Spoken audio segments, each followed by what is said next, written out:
So good evening, everyone. My name is Gene Moreno. I'm the director of the Knight Art and Research Center at the Institute of Contemporary Art in Miami. And it is my great pleasure to welcome you all tonight to the first lecture of our 2021 Summer Intensive, which again this year focuses on climate and cultural production. I would like to thank all our funders, in particular the Knight Foundation, which has become an essential partner in both our pedagogical platforms and all our digital initiatives. So with that out of the way, it is actually my really great pleasure to welcome tonight's speaker, with whom we have tried to do this for a couple of years now. We've been hoping to bring Dr. Denise Ferreira da Silva to ICA for a while, and always one obstacle or another has prevented it, but we finally are victorious in that task. So as an academic and practicing artist, Dr. Ferreira da Silva's work addresses the ethical political challenges of the global present. She's the author of Toward a Global Idea of Race, which the University of Minnesota put out in 2017, and which I think it's an important book of reference for a number of fields. In 2019, she put out A Dívida Impagável, which translates to Unpayable Debt. But she also is putting out a book called Unpayable Debt by Sternberg Press, which, as far as I understand, they're not quite the same book. So get the English one and learn Portuguese, and get your Portuguese one. She's the co-editor of Race, Empire, and the Crisis of the Subprime, which Johns Hopkins University Press put out in 2013. Several of her articles have been published in leading interdisciplinary journals, including Social Text, Theory, Culture, and Society, Social Identities, Philosophia, Griffith Law Review, Theory and Event, and The Black Scholar, to name just but a few of them. Her artistic works include the films Serpent Rain from 2016 and Four Waters, Deep Implicancy from 2018, in collaboration with Arjuna Newman. And the relational practice, and amongst her works also are the relational art practices, Poetical Readings and Sensing Salon, in collaboration with Valentina Desideri. She has exhibited and lectured in major art venues, including the Pompidou in Paris, Whitechapel Gallery in London, the Museum of Art in Sao Paulo, the Guggenheim in New York, and MoMA also in New York.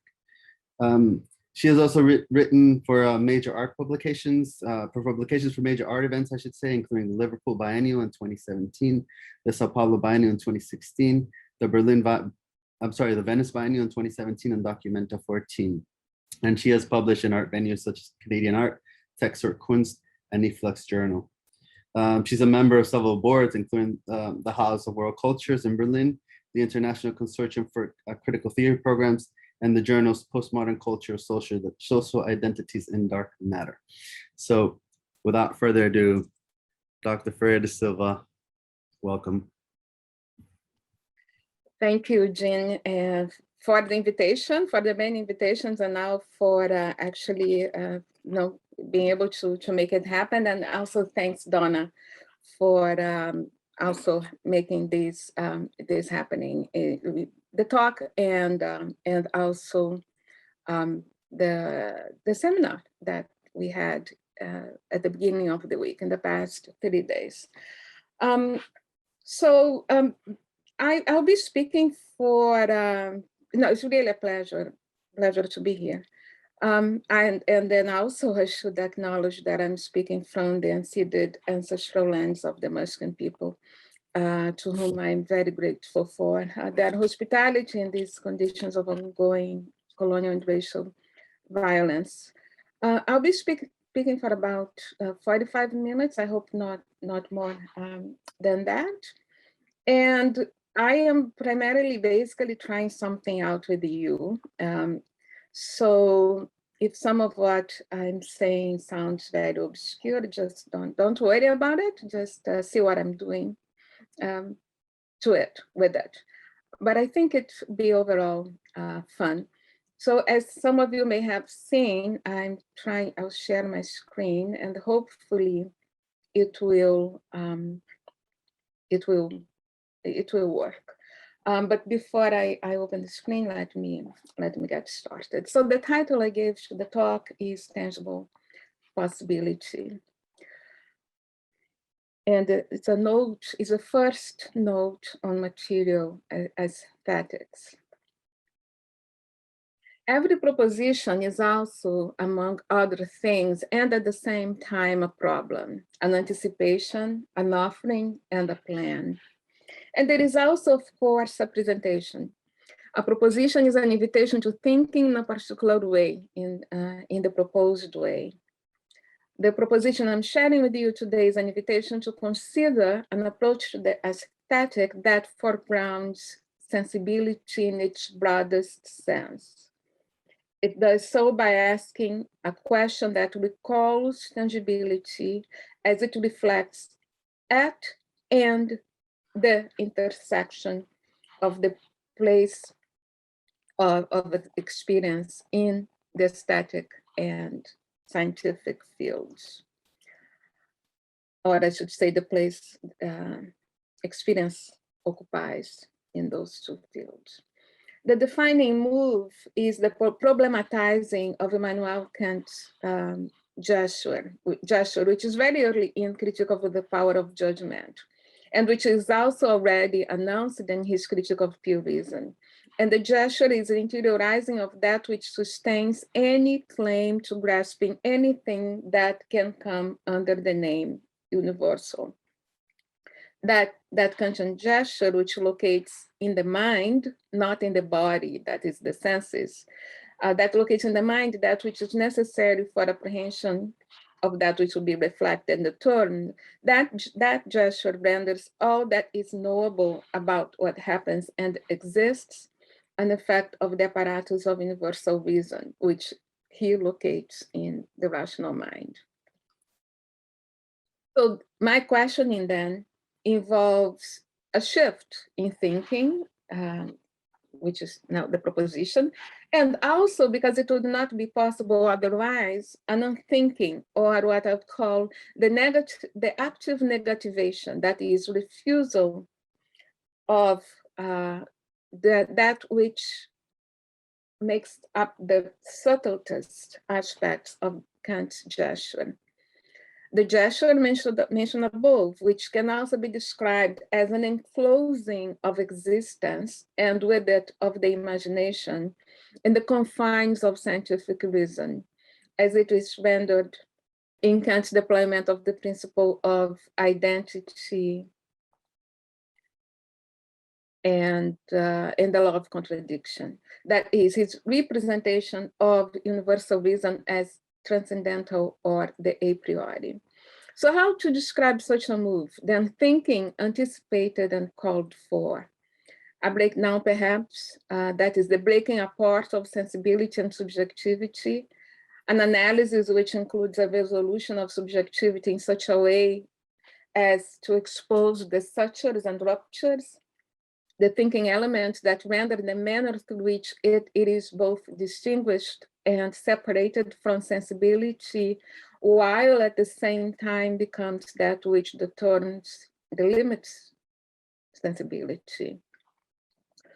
And it involves all of that with the objective of displacing precisely the formulation of the aesthetic presents in this quote and here. So I'm just going to read it to make sure we follow at the same time.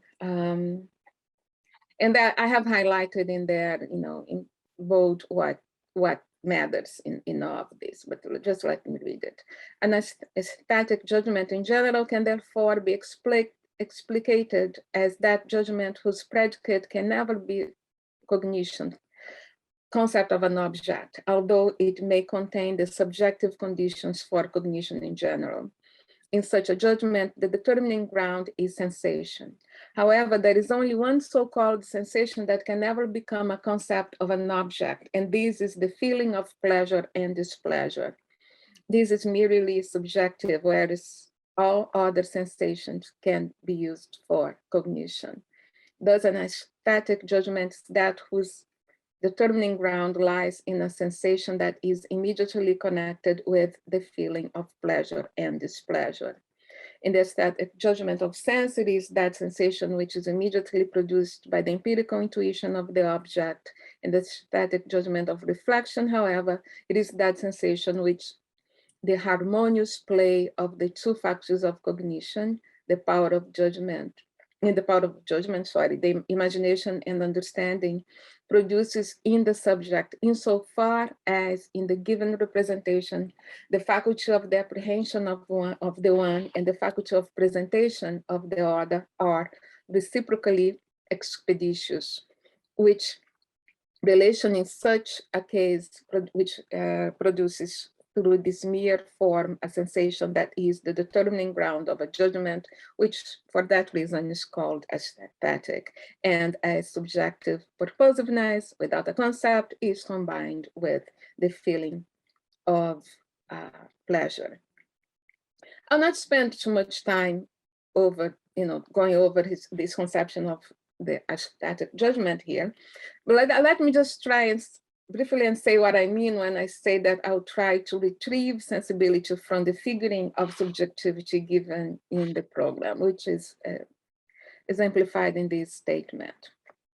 So sensibility refers to the moment of engagement with things of the world, and as such as a moment of knowledge, that is, in experience, in which they affect, that moment in which they affect the human as appearances, that is, as already apprehended by the pure transcendental intuitions of space and time. So formalization in this Kantian construct in logical terms, right, not in the physical ones.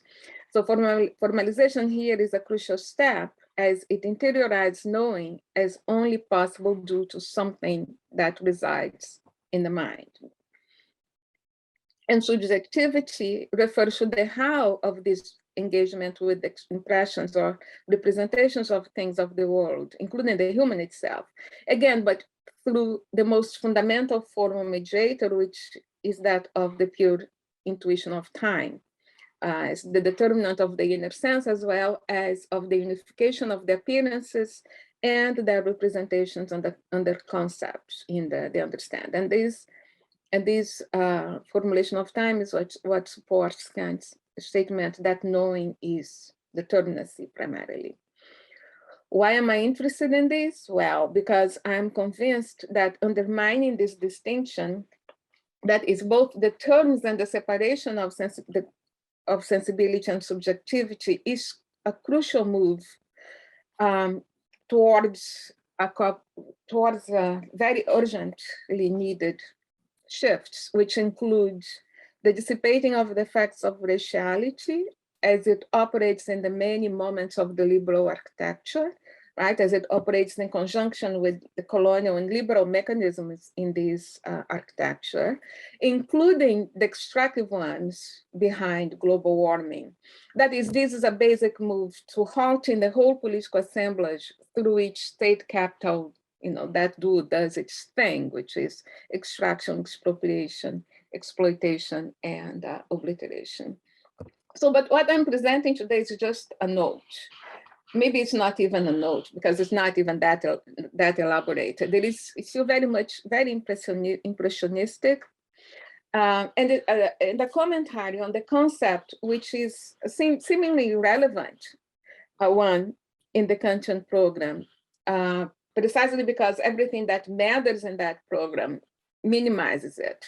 This is the concept of experience, which has a central place in the very delineation of what would become the proper modern knowledge approach to knowledge.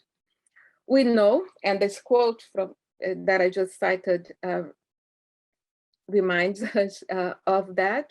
We know of how this formulation of aesthetic experience renders the whole affair a play that involves precisely the moments in cognition further removed from the things of the world, right? It's about the imagination and understanding, but not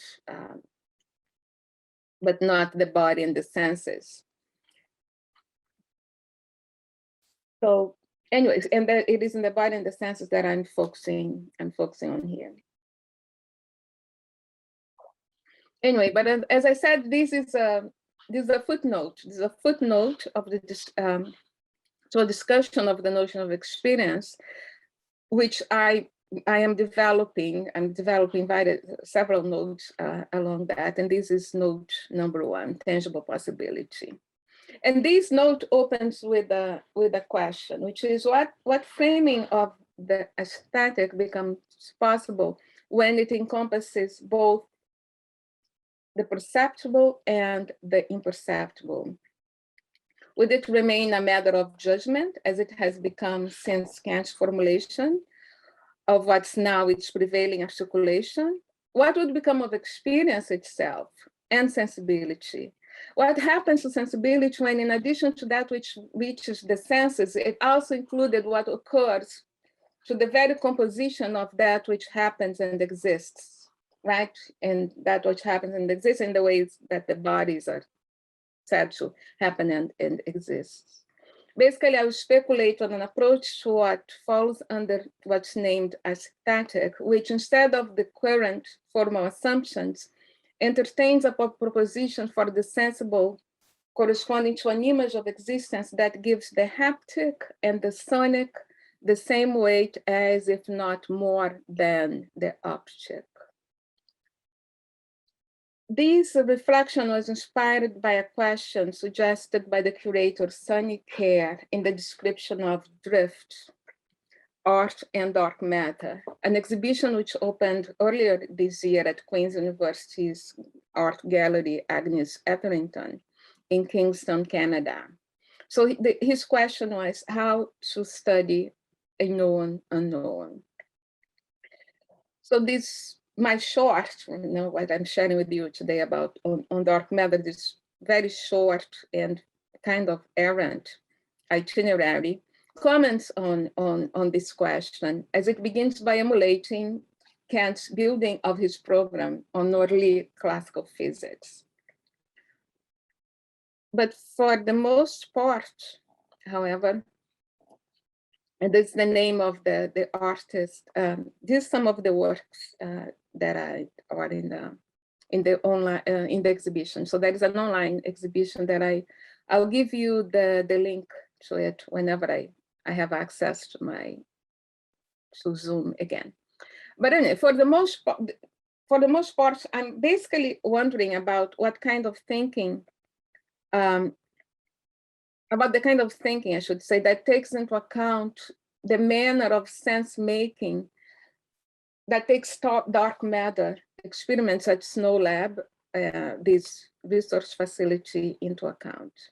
That emulates, that takes into account what they do, and I'll talk about what they do. In particular, I'm interested in the fact that these experimental physicists are attempting to capture another work, something mundane, something that happens all the time, everywhere, and that happens to everything that has material existence. And as as I look into what its findings and descriptors offer in terms of the critical task of exposing the limits of and the limitations imposed by post-Enlightenment thought, I wonder about what it offers to the radical task of opening the possibilities for thinking otherwise. So the known and in the unknown. The main experiments taking place at the Snow Lab are devoted to the identification of still theoretical elementary particles called WIMPs, weakly interacting massive particles. And those particles would explain, as efficient cause for, cosmological observations not accounted for by the known visible matter found in the universe. Because whatever causes these events has mass, that is, it's matter, but does not interact with the electromagnetic spectrum, like with light, it has received the name dark.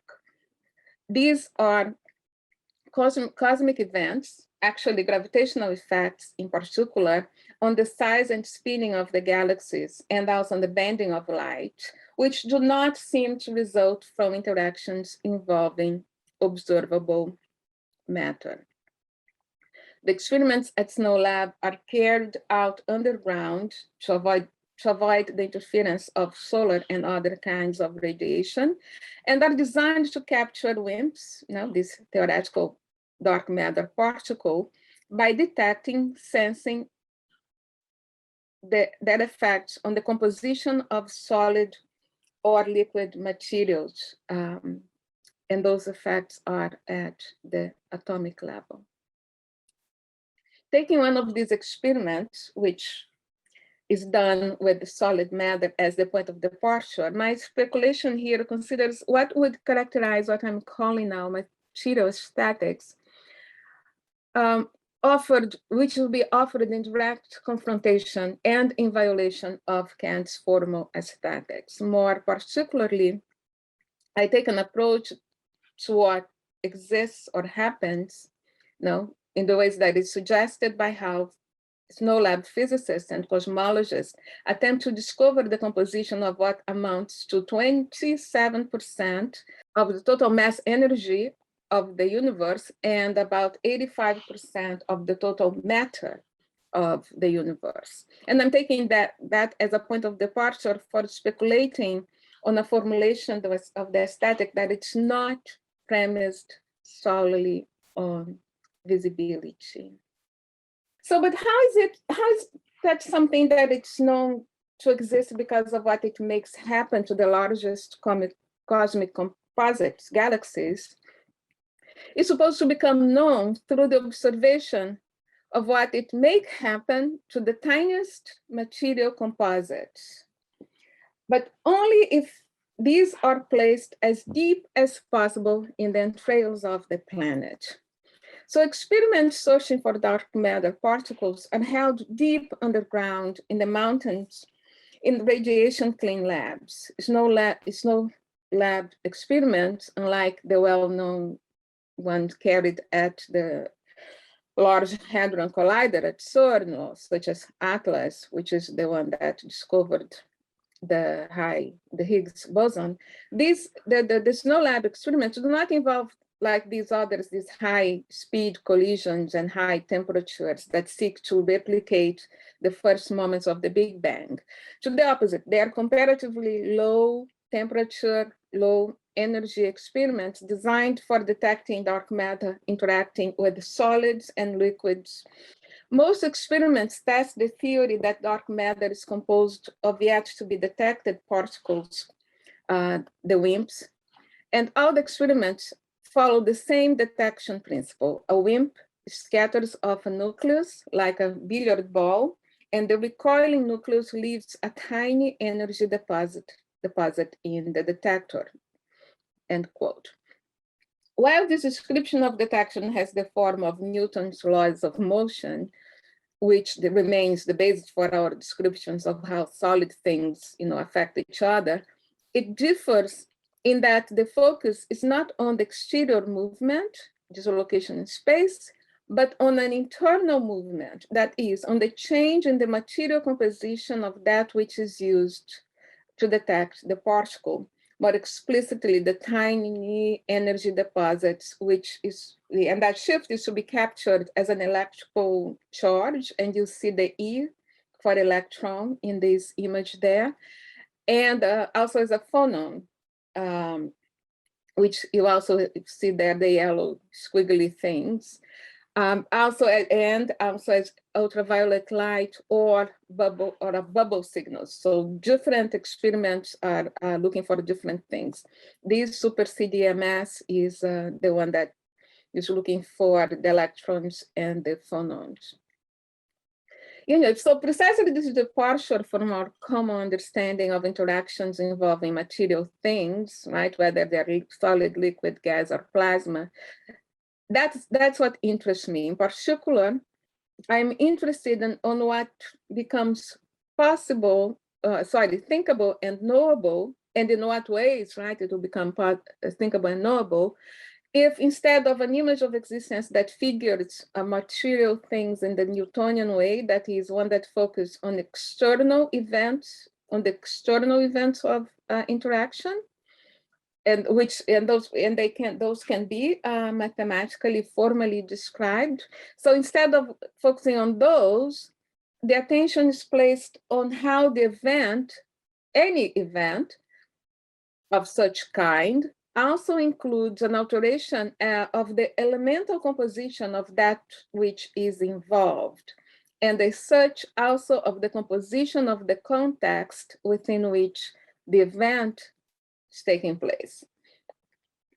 So even though it is not perceptible outside of a lab and its effects are not felt, they occur precisely in that which does the feeling, and it's not felt because it happens at the elemental level, it does happen.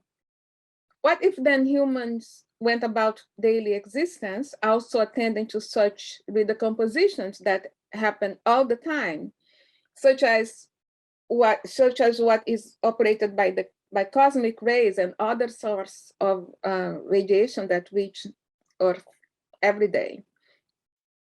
What if our image of the sensible included this elemental level of materiality where things touch and even decompose and recompose one another, but none of it's felt? That is, they are both invisible and imperceptible. The intangible and touch. Some things are taken for granted and have been so for such a long time that most of us do not even think that there is a question to be asked about them. Of such kinds of things, visibility is perhaps the most ubiquitous and the least challenged.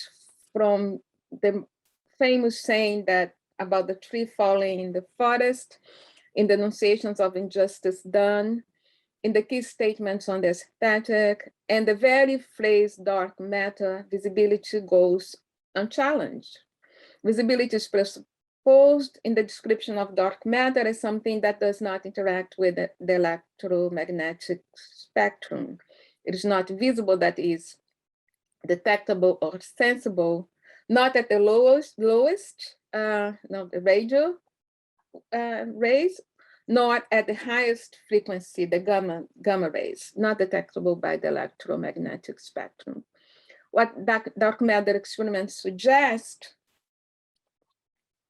the experiment suggests, as it forces the departure from this taken for grantedness of visibility, is an approach to sensibility that would still attend to the abstract, would retain an interest in the figural or the compositional, but place the haptic and the sonic on the same level as the optic. That is an approach to the sensible that does not disavow or submit matter to form, touch to vision.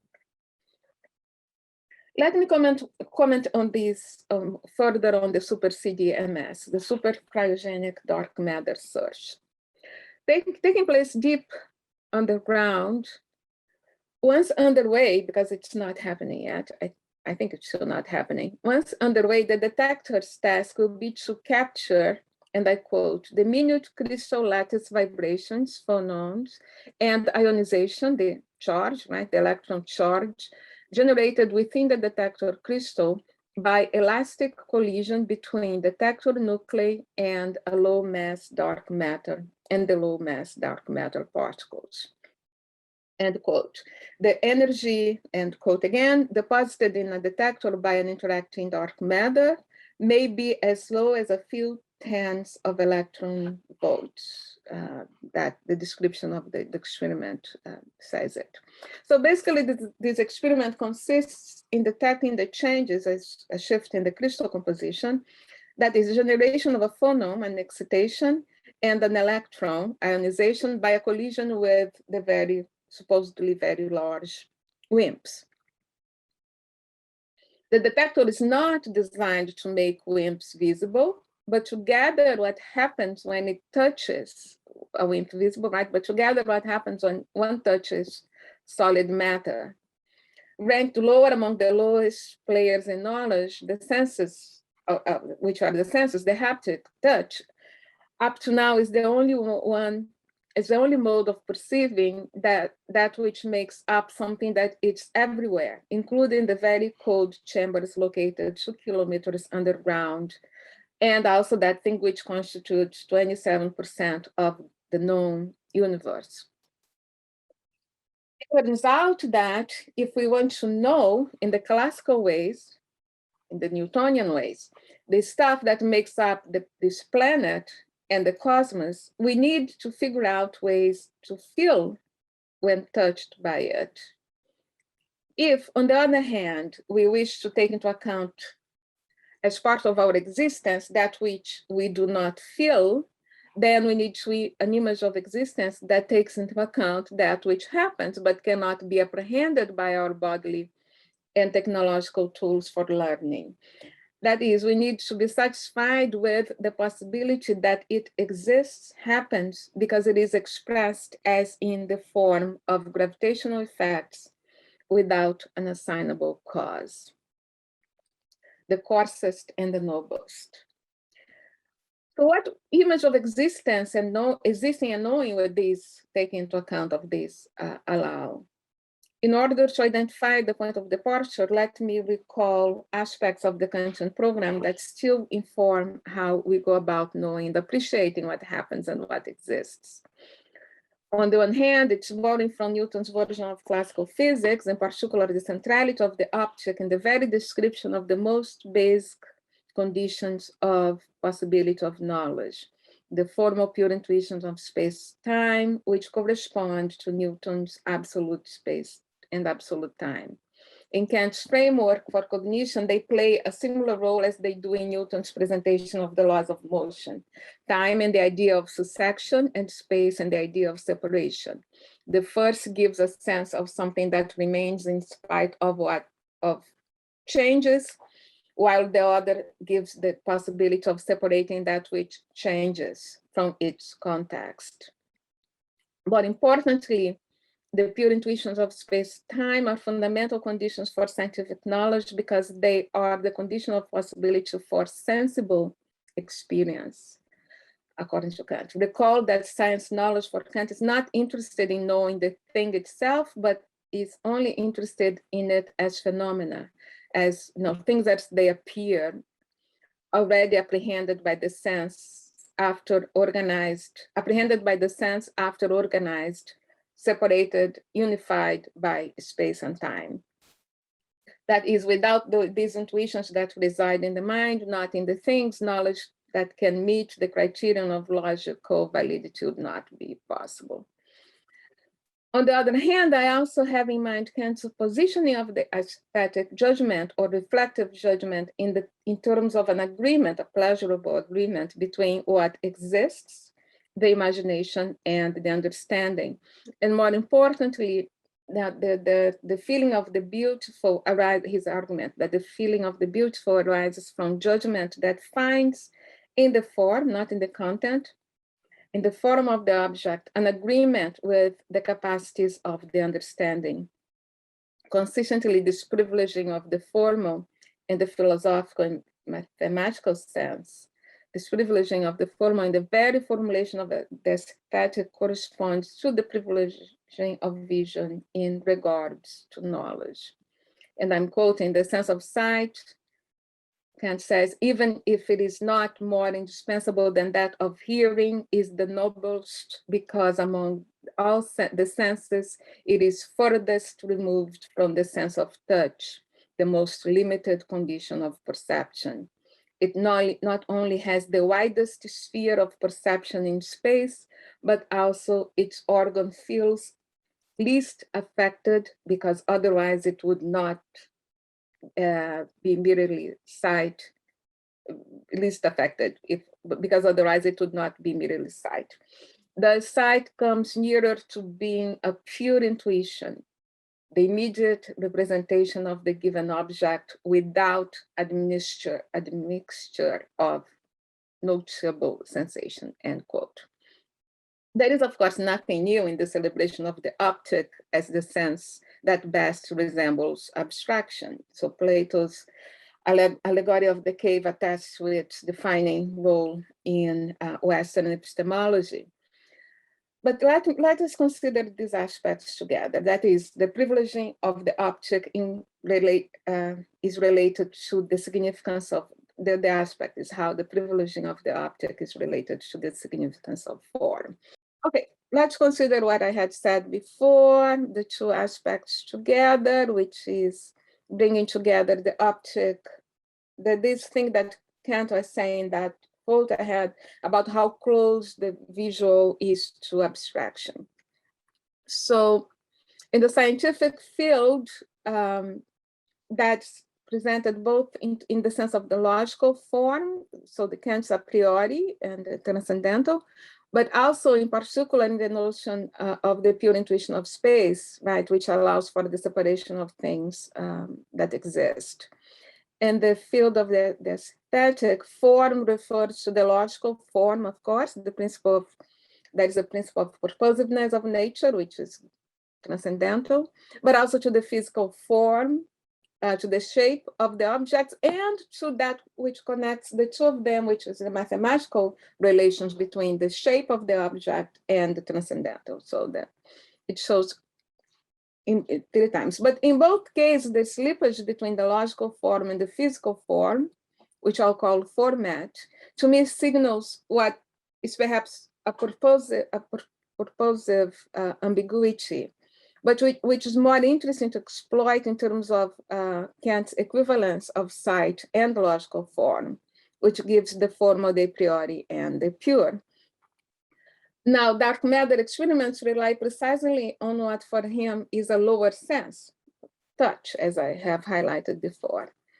So, and then I quote, this sense is also the only one of immediate external perception. And for this very reason, it is also the most important and most reliably instructive. But nevertheless, it is the coarsest because the matter whose surface is to inform us about the shape of the object through touching must be solid, end quote. Again, this ambiguity rules here, but it is not difficult to smooth things out by comparing his description of touch, the coarsest, and sight, the noblest, and of course, the statement that sight is the furthest removed from the sense of touch. The significance of the object is given in the very definition of the subject matter of the aesthetic, defined as a kind of judgment, as the beautiful and the sublime. In any event, the visual references are so prevalent in critique of power of judgment that it makes no sense to select and isolate them. It's just given. The cosmic and the quantic, and in the quantic. So what interests me in the experiments carried out at Snow Lab, in particular the super CDMS, is the fact that these procedures subject the object to the haptic, and in doing so, call attention to the multiplicity of the sensible.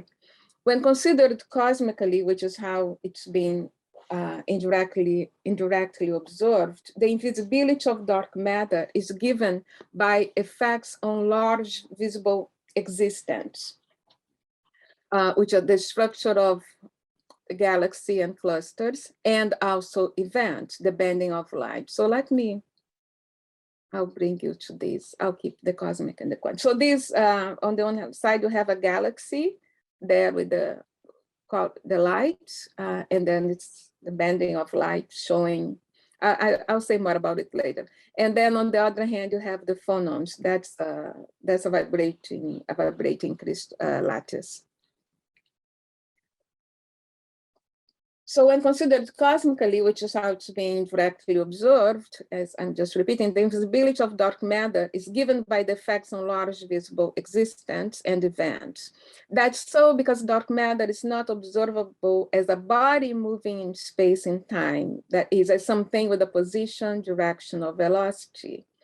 Unlike the visible objects of classical physics, it is observable by what it does to something else, as an existent that alters space-time, the bending of the light in the galaxies, but not by how it does so. When considered atomically, like in the lattice in the other image, which is how it will be hopefully, and indirectly detected. However, it is hoped that invisible dark matter will be given by the effects at the quantic level, here, right here on Earth. Super DCMS, for instance, assumes that dark matter will cause a vibration of the crystal lattice manifested in the release of a phonon, a quasi-particle, and the displacing of the electron, as I said before, both of which are tangible haptic events, that is, alterations in the composition of the detector felt as vibration, as sound, the phonon, and heat or electricity, the electron. Both manifestations of dark matter, the cosmic and the quantic, I find, depart from thinking Kantian terms, which also organizes our common sense. So let me return to the abstract character of the visible, which renders it, according to Kant, the important one, the superior sense. The connection between visibility and the possibility of pure level of cognition is more explicit in his description of the power of judgment, which is the more effective moment in cognition, right?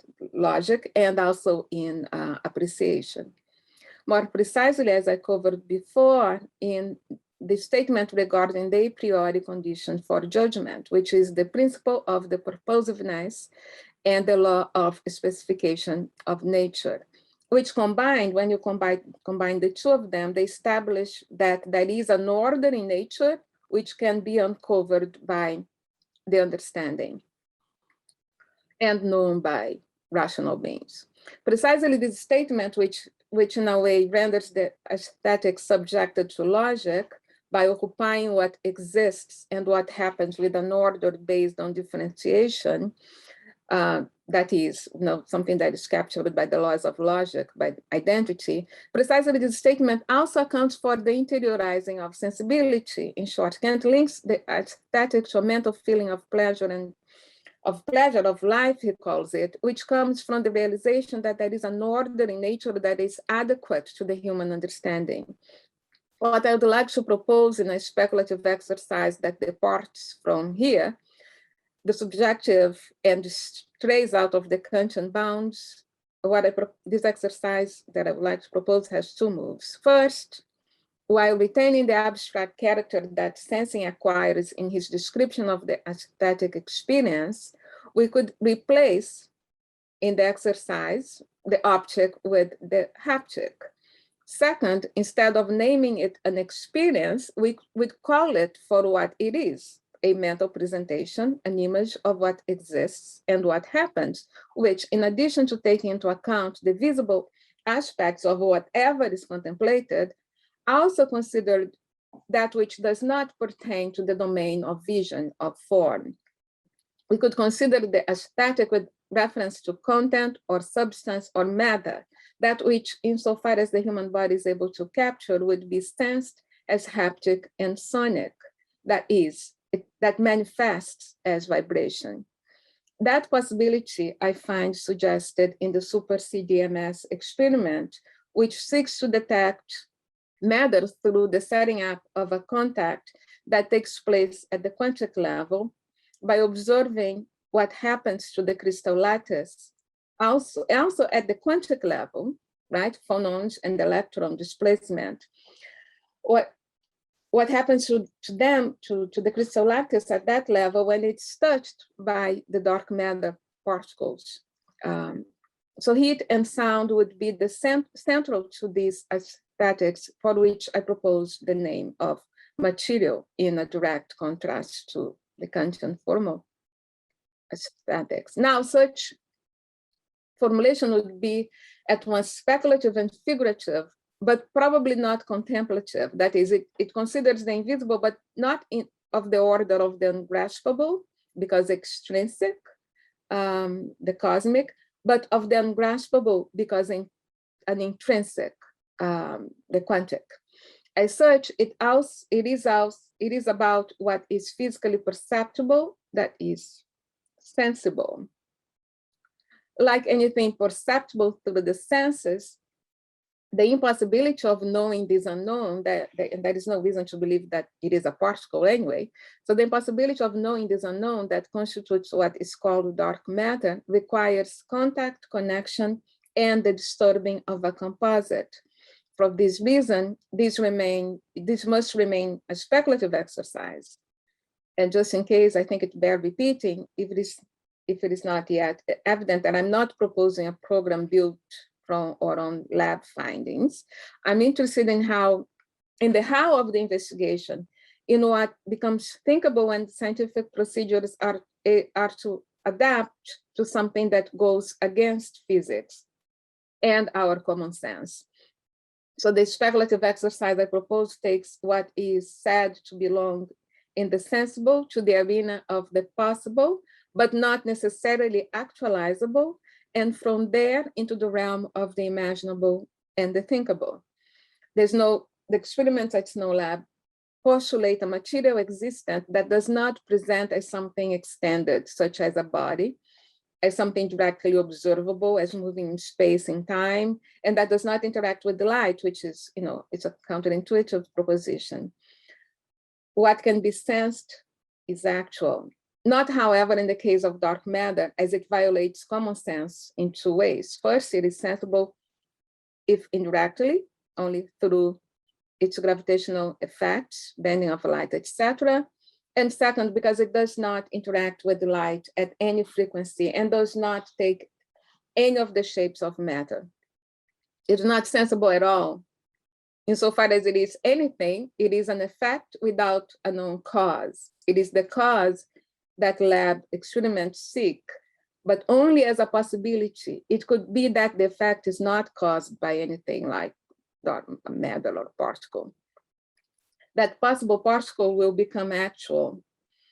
The experiment setup assume if it is in contact with no matter. If its contact with no matter is captured, not through direct observation of it, but through the decomposition of the known matter in the detector, that is, again, it is a cause graspable in its effect.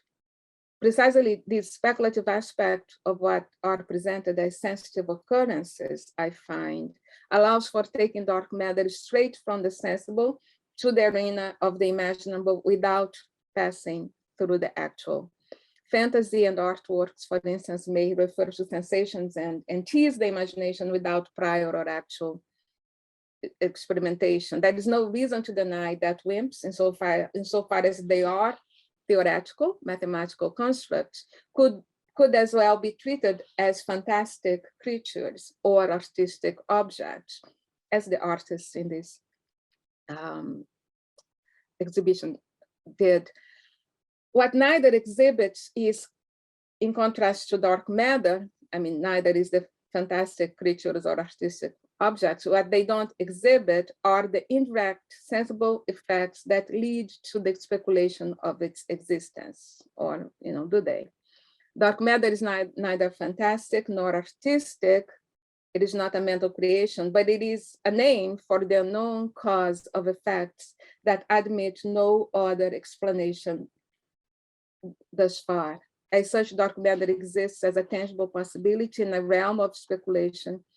Precisely this tangibility, which is embodied in the detection methods, offers the event, the sensing, and not the idea of dark matter to the imagination, without the imposition that it and the events indicating its existence be graspable by the tools of the understanding. Oh, that is a question. Chongha Lee, I hope I pronounced your name correctly. And the question is it also possible that there are different formulations of physics and philosophy currently invisible, similar to dark matter, that simply reframe the current division of dark matter and the visible as simply an artifact of currently unsynthesized terms and evidence? Could a possible future perspective resolve this?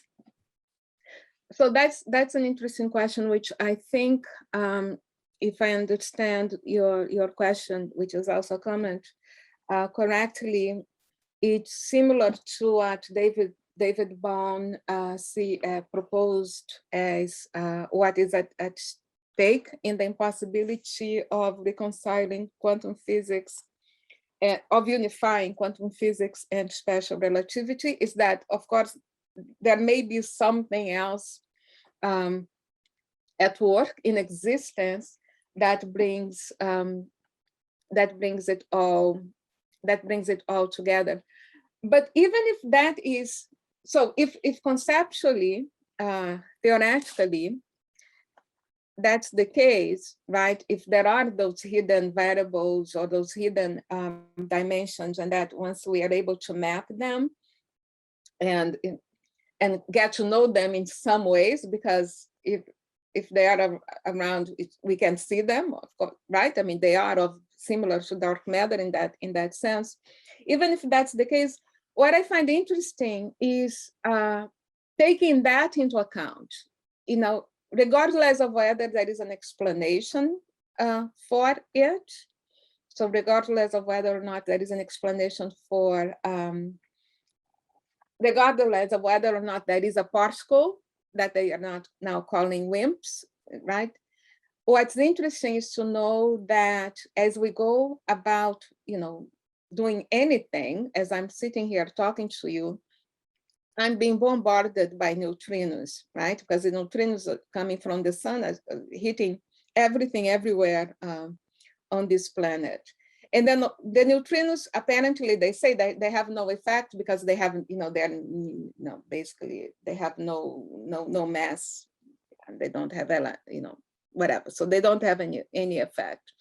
But at the same time, we may be bombarded by other cosmic particles, which are like the dark matter supposedly does, which have something that does impact our bodies at the level, right, at the quantic level, in the same way that it impacts the celestial bodies at the cosmic level. So what if we took that into account?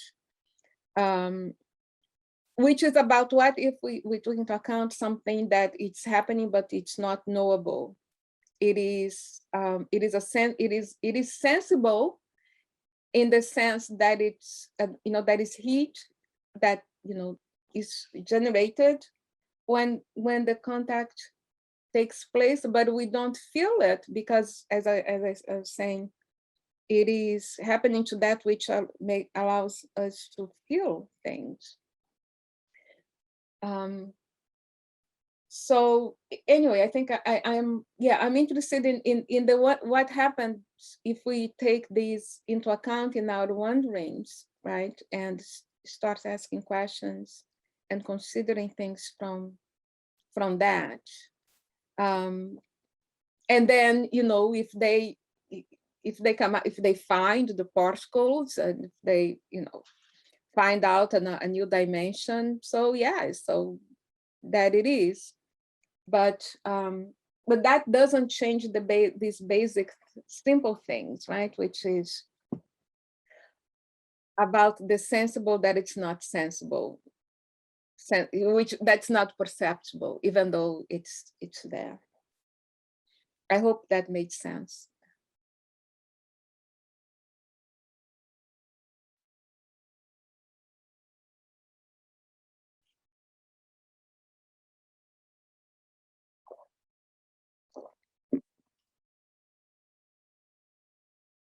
Anonymous attendee asks, how can we make tangible issues that aren't perceived by an individual graspable? How can we communicate the quantic and cosmic for everyday life? So I am, as I repeat it, I think maybe people don't realize that I do that. I keep saying that I'm really focusing on the thinking level of things, because I think that, I mean, in this case, it's beyond the thinkable because I'm really talking about a different sensibility. But what's important is it's about taking into account and it may be that if we exist and relate and act and respond to things by taking that which is happening into account, but we can't explain in the usual ways, right? And hence we can't quite communicate in the usual ways because every time we try to communicate, we end up with a contradiction, like a tangible possibility or an unknown. So in a way, what if it is not about communicating, it's about what taking into account may do to how we are able to communicate. And then the question, you see, the question of how do we communicate the quantic and the cosmic will no longer be an important one because we will come up with ways of talking about it, even if it is the capacity of holding these those two together, like the known unknown, or the tangible possibility, or the cosmic and the quantic. But even, talking about communication, it is a question, isn't it? Is communication, to what extent is communication limited? Communication, thinking about writing and talking, speaking, right? This kind of communication, not the touching, for instance, but that communication at that level, to what extent is it limited by, for instance, the principle of non-contradiction, which renders a phrase such as, known, unknown, or unknown, known, an oxymoron, right? Weird. So, and that's a shift at the level of thinking. You see what I mean? So I think that is, of course, it all happens at the same time, but I think to be able to communicate the cosmic and the quantic, it will take also to be able to violate some basics of communication as we have it now, because those basics are limited by a certain conception of what makes sense or of what is not nonsense, that renders this whole idea, that just renders it impossible or nonsense. So I think instead, so the question is a good one for us to, just wonder about it, to speculate about it, and try to live as if, to exist as if it is the case. Because one of the things about subjectivity, and it's also very, very present in Critique of the Power of Judgment, is that it's all as if, the whole thing, it is as if subjectivity approaches the world as if it is organized according to the principle of identity and difference. So the human stands before nature as if there is a sense of purpose in nature, which is similar to the sense of finality that the human, because of is a rational entity, has. So we live in the world as if anyway, so why not live in it as if it is something else? I mean, knowing that, not in another move to impose the human onto the world, but actually in a way that it's more, how do I say that? Not so much authoritarian, humble, right? That there are things that happen that are important, that make huge difference even in our bodies, but about which we just know that they do happen because they do happen, and we sense the effect, but we do not cannot explain them, and hence we cannot plan and control them, because behind all that's causing of this catastrophe that it's global warming is this, not only the extraction, but it's also the extraction that's done through knowing, right? Through scientific knowledge, that it is all about mining what's discovered. So it's no lab, it's no, innocent place. Like CERN, the experiments there are obviously oriented towards some kind of application, which we know that, which will just create more destruction in the planet. Anyway, so the shift that I'm interested in is one that it's not premised on the need for controlling, knowing for controlling, replicating, and then replicating and applying, right? Because that's, what technology has been about all along. So the possibility of taking into account without the need for controlling.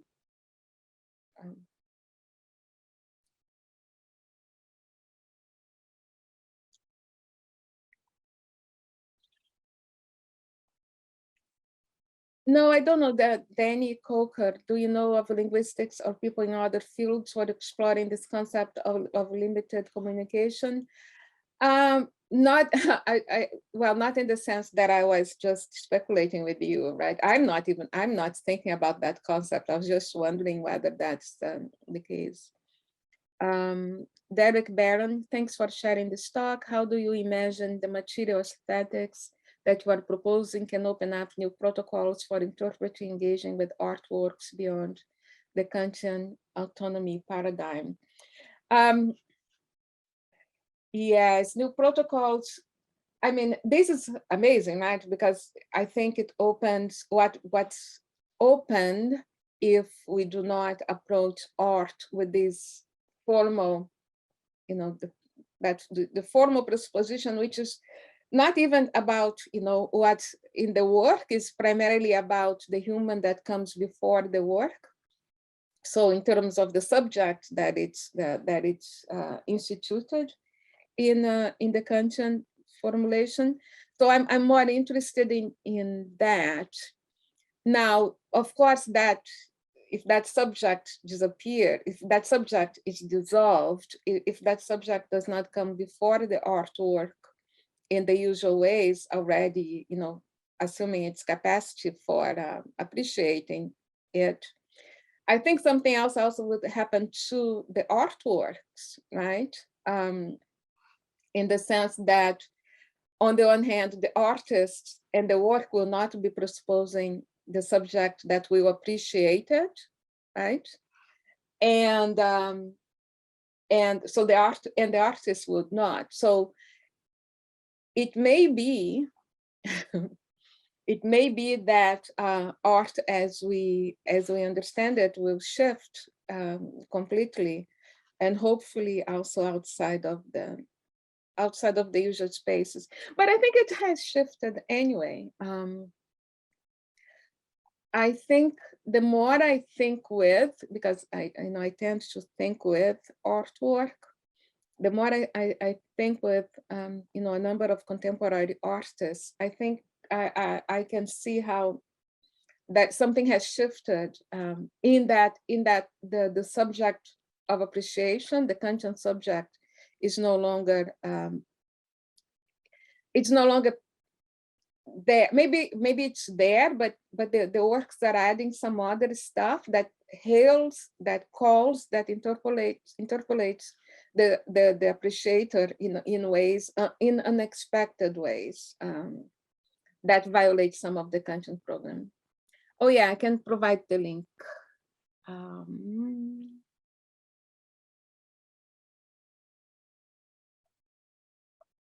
And the exhibition is coming to UBC this fall. Okay, so sorry, my pad is very sticky. Okay, so chat everyone. Okay, here's the link to the exhibition.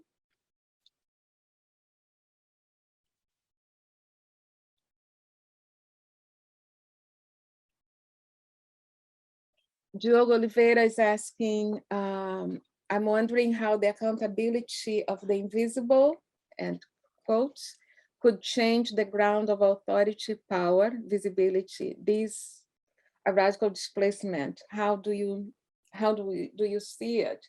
I wish you could say more about how you see that relationship, the power and authority of visibility in terms of accountability, isn't it? Because I'm saying taking into account, but when you use accountability, it also brings out the ethical.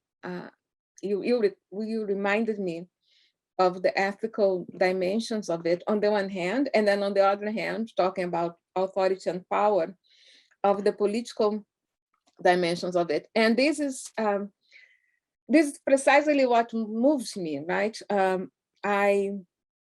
Well, there is a side of me that loves to be talking about weird philosophical things that interest not very many people, but it just interests me because of how they operate in our common sense.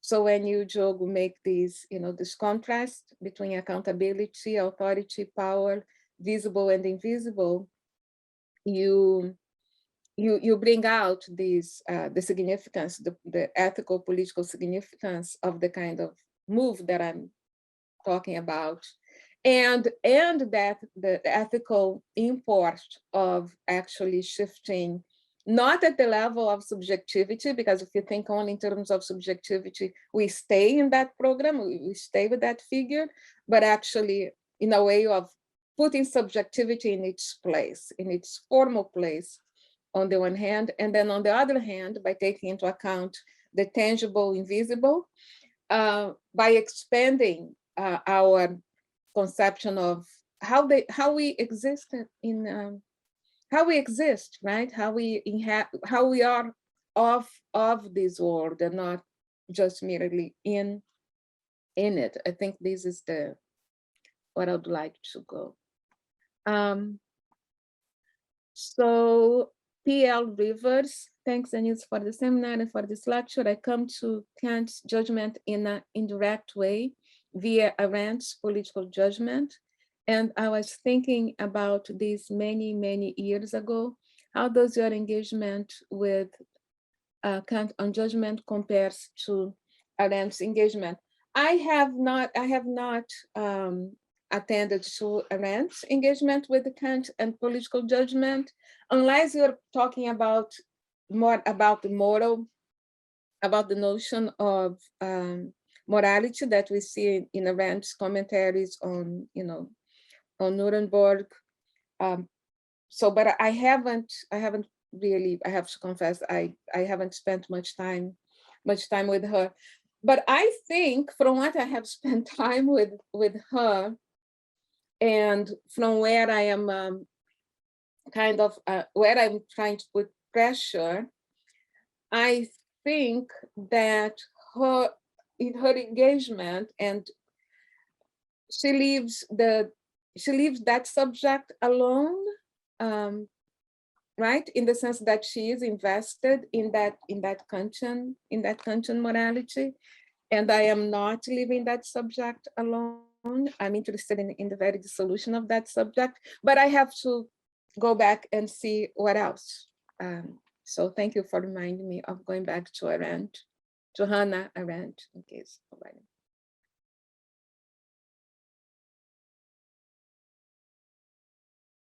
So I don't think I missed any question in the chat. Yeah, I think it was great. So thank you, Denise. This was amazing. And thank you for the seminar this week. Yeah.